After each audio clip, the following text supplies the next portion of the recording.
কি পুরুষ কি নারী, প্রত্যেকের জেনে রাখা দরকার যে এক একটা দিন চলে যায়, সে মৃত্যুর দিকে একদিন এগিয়ে যায়, তার কবর তার সামনে এসে যাচ্ছে।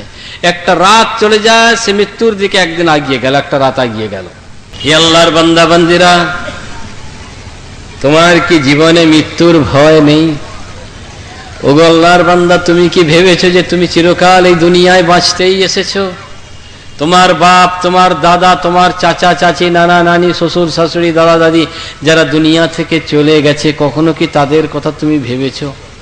কবরের কোন অন্ধকারে কোথায় সে পড়ে রয়েছে, তার শরীর আজকে মাটি হয়ে গেছে। হে আল্লাহর বান্দা, জেনে রেখো একদিন তোমার জীবন চলার পথে কোথাও আজরাইল আলাইহিস সালাম তোমাকে টুক করে তুলে নেবেন। সেদিন তোমাকে কিছুই তোমার করার থাকবে না। রাতের অন্ধকারে, দিনের নির্জনে যে যে অপরাধ তুমি করেছো আল্লাহর বান্দা, একটুখানি চোখের পানি ফেলো তার জন্য। যতদিন বেঁচে আছো ততদিন আল্লাহ মাফ করবেন, কিন্তু মৃত্যুর পর আর কিচ্ছু করার নেই। মরণের পর আর কিচ্ছু করার নেই, সব ঘেরা হয়ে যাবে, কোনো আর পথ নেই, কিচ্ছু করার নেই। তখন কেঁদে আর রাত কুলাবে না। যাই করে থাকো জেনে রেখো, কেউ না জানলে আল্লাহ পাক বলেন বিসমিল্লাহির রহমানির রহিম, কিরামান কাতিবিনা ইয়ালামুনা মা তাফআলুন। সম্মানীয় লেখকগণ সব তুলে রাখছেন যা করছো। এই যে দুজন ফেরেশতা রয়েছেন তোমার সাথে, তোমার ভালো মন্দ খারাপ সব তুলতেছেন। একটু লজ্জা তো করো হে আল্লাহর বান্দা, যখন দাঁড়াবে এই আমলগুলা নিয়ে দেখা হবে। তুমি কি জানো না, মৃত্যুর পরেই মানুষের যখন প্রথম জ্ঞান আসে কবরের ভিতরে, তার হাতটা মাটিতে ঠেকে, তারপর তার চোখটা খুলে, আমি এখানে কেন, কিন্তু আমার ঘর না। তারপর মনে পড়ে, ও আমার একটা তীব্র কষ্ট হয়েছিল, আমি মরে গেছি।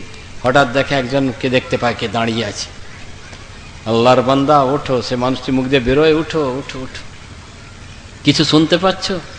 হ্যাঁ, কারা যেন চলে যাচ্ছে, কাদের পদশব্দ, পায়ের আওয়াজ শুনতে পাচ্ছে। শোনো, ওরা তোমার প্রতিবেশী, পাড়া প্রতিবেশী, আত্মীয় স্বজন, তোমাকে এইখানে রেখে চলে গেল। হে আল্লাহর বান্দা, ওই 3.5 হাত কবরের নিচে তুমি পড়ে থাকবে। ওই 20 হাত 50 হাত দূরেই তোমার গোরস্থান থেকে গ্রাম, কেউ দেখতে আসবে না।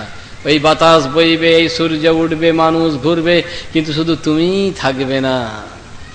অতএব হে বান্দা, ওই কবরটা যদি আল্লাহর নূরের আলোয় একটুখানি আলোকিত হয়, এর থেকে আর কি বড় আছে? তুমি কি জানো না, ওই আলোর জন্য চোখের এক ফোঁটা পানি শুধু লাগে।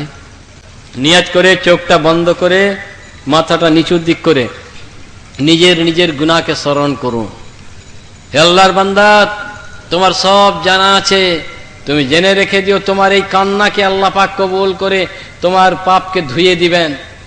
দুনিয়ায় কান্না তোমার আসবে না, পাপ করে করে এত হৃদয় কঠিন হয়ে গেছে। যদি কান্না আসে না, কান্না তাদেরই আসে যাদের হৃদয় নরম আছে। একটা একটা স্মরণ করো তুমি, কৈশোরে, যৌবনে, প্রৌঢ়ত্বে যা যা অপরাধ তুমি করেছো, সবগুলা একটা একটা করে মনে করো, একটা করে ইয়াদ করো, আর কাঁদতে থাকো আল্লাহর দরবারে, যে আল্লাহ পাক, আমার এই পাপগুলা কি আপনি ক্ষমা করবেন না? আল্লাহ আল্লাহ, আমার বাপ আমার মা তো এত ভালোবাসতো আমাকে, আমি কত অন্যায় করতাম, তরু তারা রাগারাগি করেও ক্ষমা করে দিত, আর আপনি তো তাদের থেকে 70 গুণ বেশি ভালোবাসেন। রব্বানা যালামনা আনফুসানা ওয়া ইন লাম তাগফির লানা ওয়া তারহামনা লানাকুনান্না মিনাল খাসিরিন। এই আয়াতের মানের দিকে দেখো বান্দা, আল্লাহ রাব্বুল ইজ্জত বলেন, বান্দারে তুই বল, রব্বানা যালামনা আনফুসানা, হে আমাদের পালনকর্তা, আমরা জুলুম করেছি, অত্যাচার করেছি, অন্যায় করেছি নিজের নফসের উপরে, নিজের উপরে আমি অন্যায় করেছি। আপনি যদি ক্ষমা না করেন, আপনি যদি করুণা না করেন, আমরা বরবাদ হয়ে যাব, আমরা ধ্বংস হয়ে যাব। হে আমার রব, অসুখে পড়ে যেতাম, আপনি সবই জানেন দেখেন। রাতের আধারে রোগের যন্ত্রণায় ঘুম ভেঙে যেত, তাকায়ে দেখতাম সবাই ঘুমাচ্ছে, মামার কেরোসিনের আলো জ্বালায় মাথার কাছে বসে রয়েছে। কে দিয়েছে মায়ের মনে এই ভালোবাসা? ছোটবেলায় পড়তে যেতে চাইতাম না, বাপ জোর করে ধরে নিয়ে যেত।